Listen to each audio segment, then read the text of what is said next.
Hello, and thank you for joining us. I'm Chris Paterno, Partner and Chief Revenue Officer here at Compass, and this is Need to Know, our Webisode series where we navigate through the latest industry news, cut out the noise, and get to the good stuff.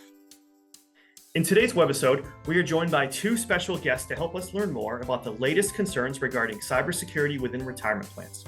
First, we will discuss the current landscape in protecting PII, personally identifiable information. Try saying that 2 times fast. Then we will dive into a few practical solutions that we believe all of our plan sponsor clients should begin implementing. So to help dive into these important topics, we've got 2 experts here.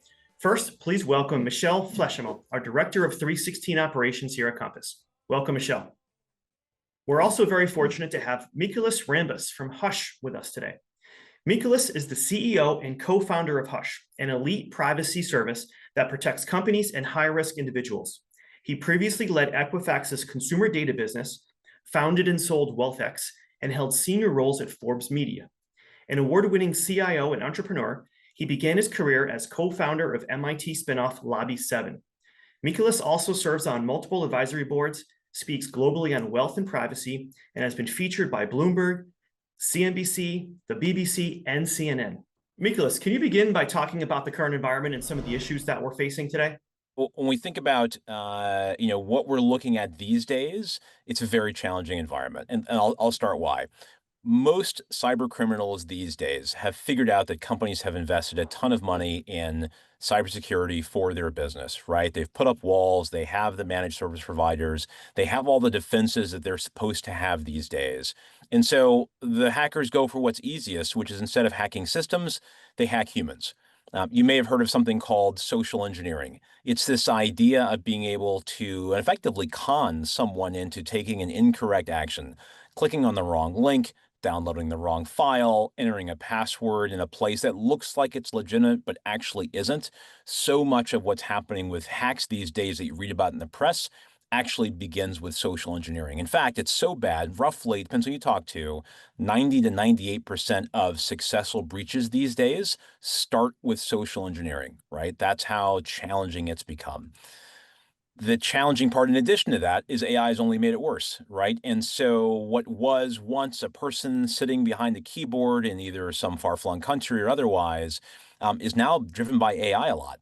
And the studies show that the AI-driven social engineering emails or text messages, they're 350% more likely to be effective, right, than their previous human-created counterparts. That's challenging, right? And that's beginning to scale. So I don't know about you. I remember the Nigerian prince emails we used to get, way back in the day. You've probably gotten the Amazon gift card, right? Text messages and so forth. I think, those are fading away because our criminals are getting better and better, right? You probably even remember the emails that came from, or looks like they come from DHL or PayPal. There's colors that are wrong. There's letters that are off. The issue is those are becoming more accurate by the day and beginning to slip through. So that's where we're starting from. And I can keep going, but that's the landscape right now is, gosh, it's getting challenging fast. Yeah, that's scary. Yeah. So let me ask you this question, and we've had some people in the audience kind of tell this to me offline. What's the difference between a breach and a fraud? I know what I think it is, but is there a better definition than what I could spit out there? Sure. It depends who you talk to. But broadly, when we talk about a breach, we're talking about some threat actor, right? Hacker, just sort of industry speak for hacker, getting access to client data or something else and taking it away, right? So they're getting account information, they're getting client information and taking it outside the organization, right? Data exfiltration. Fraud is usually when they've used that information to create some financial gain using illegal means, right? So, for example, they've gotten access to personally identifiable information that allows them to effectively open a credit line in someone's name, right? They've committed fraud as a result of that. That's the difference. Nice. Yeah. And what happens if, when we had talked about this previously, what happens if someone falls victim? What are the best things to do, and what kind of toll does it play on people? So there's a few things, one of which is recognizing that it's occurred, right? Communicating to others. So often is the case these days where, speaking with a business owner just recently, someone on their finance team, sent a wire outbound for over $800,000. And turns out, right, it went to a fraudulent location, right? So unfortunately, they lost this $800,000. There's a lot of fear that goes in. And so being able to be aware, having a conversation with the team, letting them know internally how important that communication is to raise the flag right away, critically important. Next thing is getting law enforcement involved, right? We talk to various bureau offices all the time. That's the FBI. And so working and partnering with local law enforcement is incredibly important in these situations because they may be able to help you recoup, right, some or all of those funds that have been stolen. That's next. And then oftentimes, there is an insurance component to this also to be activated at the time of an incident. It's worth noting, interestingly, that a lot of the insurance policies that are out there, the cyber policies, cap out at $250,000 as a loss limit for attacks from social engineering, right? This is the challenge. Insurance companies have gotten so wise because it's so frequent, they've capped those numbers, right, only to $250,000. But those are some of the first steps people get involved, right? It's communication, it's engaging insurance, who usually have their own approach to incident response, and also engaging law enforcement. Excellent, thank you. And one, we'll throw in kind of one bonus tip here is that, for businesses that have been victim to that or have seen, hey, we have a invoice that's come in and needs to be paid urgently, needs to be paid ASAP. Just send a ACH, send a wire out.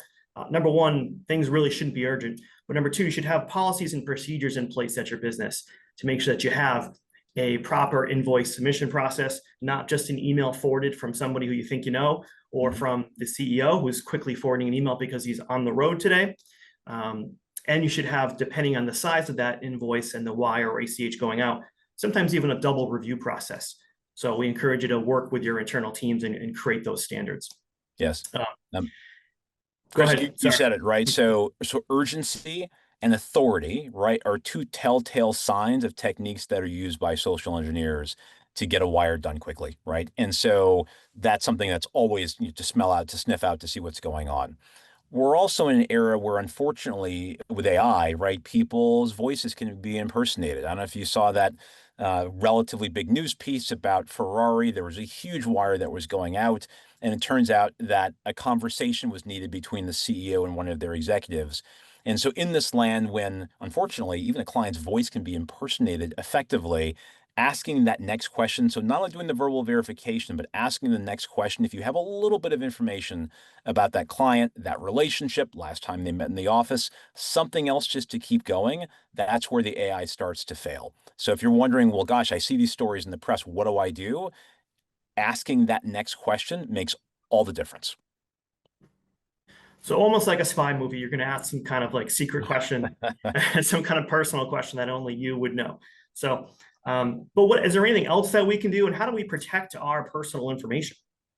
Sure. So there's a few things I would suggest, and I can give you a long list, but I think it's important to think, Yeah. look, there's only so many hours in the day. What should I do after this call? We talk a lot about being politely paranoid, right, as an organization. So part of this is awareness, right? There's no law and order cyber crimes unit, right? But if there were, you would have seen the 100 episodes and all the ways people get defrauded and hacked and so forth. But it's just being a bit more aware. So when you go to a store, when you shop somewhere and they ask you for your email, your phone number, do you really want to give that away, right? Same thing for your email, like you said, that's requiring something urgent from your kid's school or somewhere else. Just checking. Maybe look at the sender, maybe give a call back, right? Same for a financial institution where they immediately, for example, say, oh, there's been an attempt of fraud of some kind. Maybe you don't click, maybe you call the organization back, right? So having that notion of politely paranoid, we all do security awareness training, but it's taking it just a step further to say, let me take caution. Let me delete the email or ignore otherwise. So that's one. Two, we talk a lot about freezing credit, right? Whether it's at a personal level or for your clients, it's a simple and free step that almost everyone can take, but freezing one's credit makes a big difference. Why? Because it stops someone from opening a credit line in your name. Yes, you've got to do it across the three bureaus, so Equifax, Experian, and TransUnion. Two of the three have an app. You could download it in 30 seconds, right? Even during this call and freeze it, but it's good to have that done. And I'll tell you another thing about, unfortunately, people who have had fraud done against them. Basically, after that first occurrence, 18 months thereafter, they are more likely to have subsequent attempts of fraud made against their name, right? So if it happens once, it's going to happen again. Better to freeze your credit. Criminals go elsewhere where there's an easier mark to be had, right? And then lastly, and yes, we're in this business, but again, whether it's us or someone else, a data removal service is helpful, right? And we often say the best way to play this game is actually not to be in the board in the first place. It's the old adage about you don't have to be the fastest runner, just faster than the next person, right? When the bear is coming. So if your data is less accessible, there's less to use, they can't put it into AI to figure out how to craft a really targeted message to you, all the better they go somewhere else. So those three things: politely paranoid, freeze your credit, think about a data removal service. Excellent. Excellent. Thank you. And speaking of your platform, Hush, we actually use that on our executive leadership team here to help remove some of our personal information from the different sites out there. So it's an incredible tool, and thank you for those insights today. Appreciate it. Thank you. Now we're going to shift gears a little bit and go back to Michelle. And Michelle, can you share some specifics, on the retirement plan industry and some practical solutions for our clients? Yeah, sure, Chris. And thank you, Nicholas, for all that insightful information. Like Nicholas said, cyber criminals are looking for areas to target, and defined contribution plans currently have an estimated $13 trillion in assets. So that's a very attractive target to cyber criminals to look to try and get that money out of the plans. In addition to that, recent legislative changes like Secure Act 2.0 are offering more access to participant funds than ever before. So unfortunately, that gives those bad actors the opportunity to attempt to obtain those funds as well. And just to add to that, Michelle, the retirement plan industry has many legacy systems, has many different providers with many different processes. So what can we do? Yeah, correct, Chris. That's a great question. So what I'm going to do today is give you some practical tips to help keep your plan safe. And speaking of legacy systems, my first tip is to get away from a paper process. So no more paper forms. A lot of people still want to use paper forms because that's what they've done in the past, or especially we talk about people taking money out of their retirement plan when they no longer work for an employer. Usually that's part of like an exit interview process to give over a form, but we're definitely recommending moving to more of an online request. So when a participant has a need to take a distribution, we would like you to require your participants to go online to request that. The record keepers have different security measures in place, including using a strong password to access accounts and also the use of multi-factor authentication to ensure that it's actually the participant who's accessing that account to request their distribution. In addition to that, under the distribution process, it's not just the participant requesting the funds, it also has to go to the plan sponsor to approve that request. So in the case where Compass is acting as your 316 fiduciary, that request will flow to us and we'll approve it. But whether it be Compass or another 316 fiduciary or the plan sponsor themselves, regardless, it goes through that secondary authorization. And so the plan sponsor then goes through those same security checks, including the use of that strong password and the multi-factor authentication. Nice. Thanks, Michelle. Actually, if I can jump in on multi-factor authentication, MFA, or we used to call it dual factor authentication. We know it's a nuisance. You got to get a text code. You got to get an email. I know a lot of us now are using the random number generator on our phone from Microsoft or Google, but it's extremely valuable and it's extremely important. And here at Compass, we have our plan sponsor portal that everyone uses. MFA has always been available on that, but actually now we are going to be requiring it. So that's being that upgrade's being pushed out to everyone. So you'll see some communication from us shortly to make sure we have that to help protect your data. Yeah, and Chris, that's a great point, and that actually leads me into my second practical tip, which is to never send confidential information, including PII, over email. So when you're sending any type of confidential information or PII over email, there's a risk that it can be intercepted. So we always recommend sending that securely. Like Chris mentioned, Compass does have a secure portal, and most of our record-keeping partners do as well. So make sure that your partners that you work with on your plan have those secure portals as a mean for sending and receiving data without that risk of interception. And speaking of risk, that takes me to my last practical tip, which is never to accept changes via email or text message. So, like Nicholas was saying, especially if it's last minute or urgent in nature, that's a tactic that cyber criminals use to try and to get access. So even if it's a pain to the participant, if they say, hey, I really just need to make this change to my account, or I need to make this change to my disbursement request, it's very important that you require them to go through the proper channels, which is usually going to be logging in to the record keeping system with the strong password and the multi-factor authentication. Then it goes through those security protocols that are in place to keep that account safe. Nice, thanks, Michelle. And I just want to come back to that because we've seen this in other industries, and there's a reason that social engineering is becoming more and more common is because it kind of works. Right. Even though we've attended some type of training, maybe, or your business or your corporation has something that urgent request, it needs to be done now. Just making a quick change. Can you help me out? We all have that kind of nature about us, and we're all trained in the service industries here to jump on that. So we've got to fight that. And I like what Nicholas said is, be a little bit paranoid, to make sure we're on top of that. One of the questions that actually came in while we were talking is there a way to stop social engineering? And I don't know if anybody has any comments on that, but there really isn't, as far as I know. It's going to be persistent. I don't know if you've seen anything, Nicholas, out there to help combat social engineering. No, unfortunately, right? There's we talk about the three-legged stool oftentimes for either an individual or an organization where you have, whether you're using Gmail, right, or you've got some email system provided from the office that will filter out some of the email messages. That's a start, but the hackers will, again, this goes back to defense in depth, try to find your mobile phone number. They'll hit you on WhatsApp, right? They'll find other ways, other channels, and perhaps inappropriate, but try to get to you that way. But it helps. Some version of filtering that's there. Security awareness training, it's just a constant reminder, right? I'm in the business, and even if I'm really busy doing 5 things at once, I almost click, right, the message. Oh, okay, glad I didn't, right? Remind myself.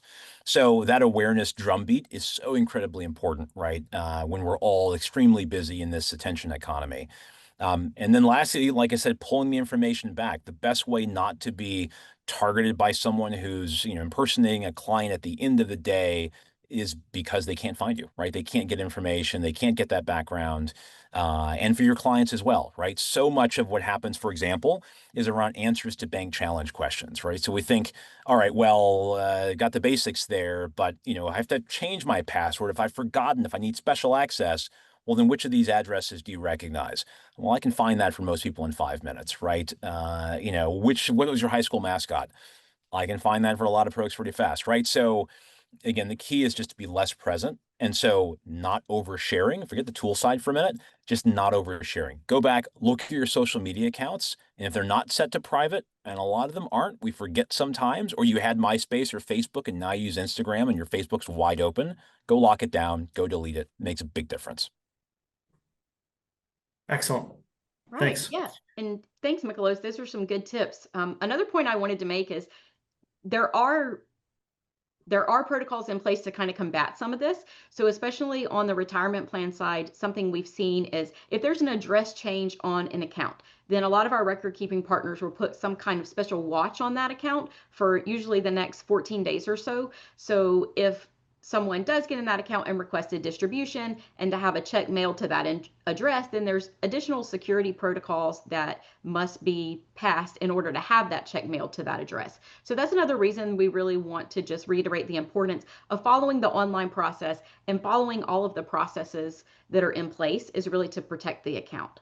So hopefully you find those practical tips helpful. I'd really just like to, again, reiterate that having a process and following that process is going to be one of the best ways to keep your plan safe. Thanks, Michelle.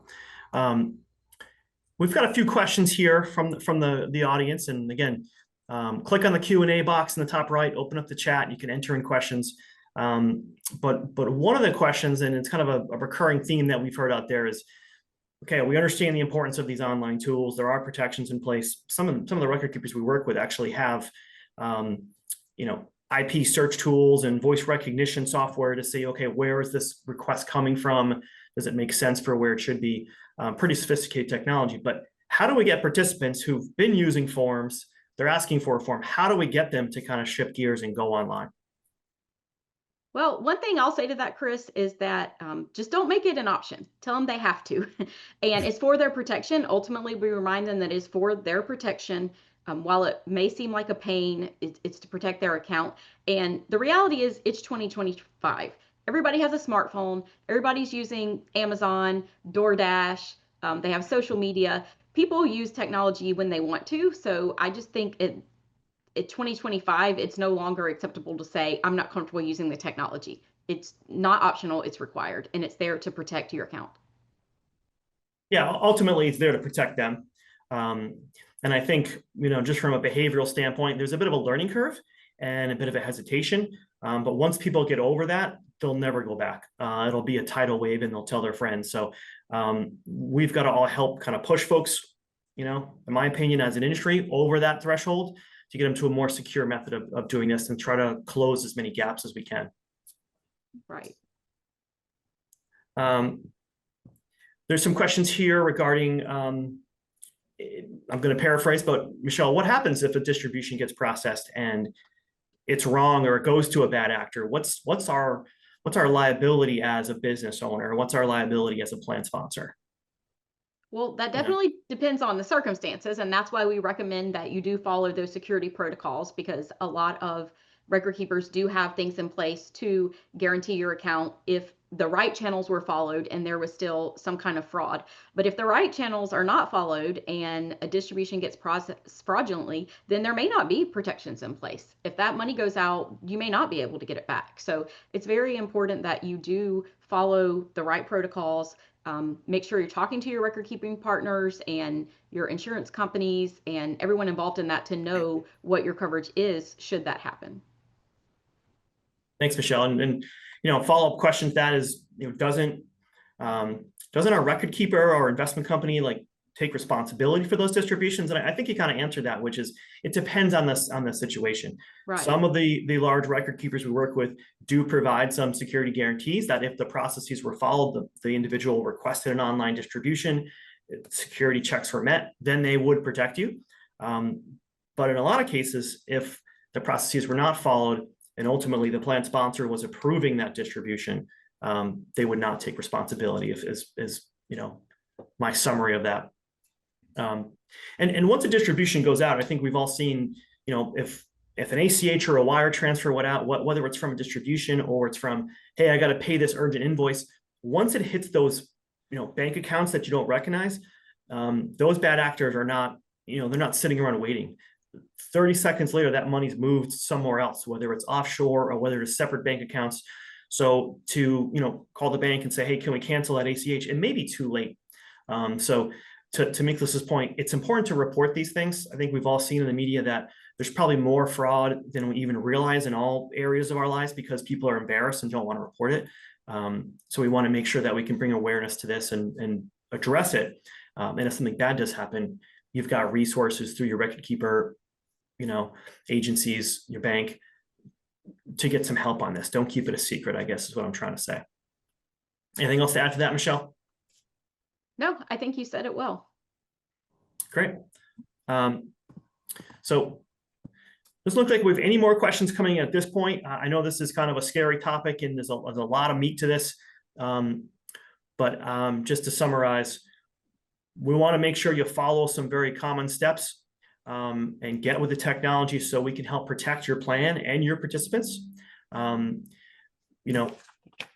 This point of politely paranoid is one of my favorite things of today, to make sure that we're questioning things. And yes, we're all busy. It's an extra step, but sometimes it'll really help you in the long run to make that extra phone call, to ask that extra question, to verify. Because if you have a bad actor who's got information is in someone else's email, they may be responding and telling you what you want to hear. With that, we appreciate everyone joining us. Thank you for our special guest today. Please take a look at Miklas's Hush platform.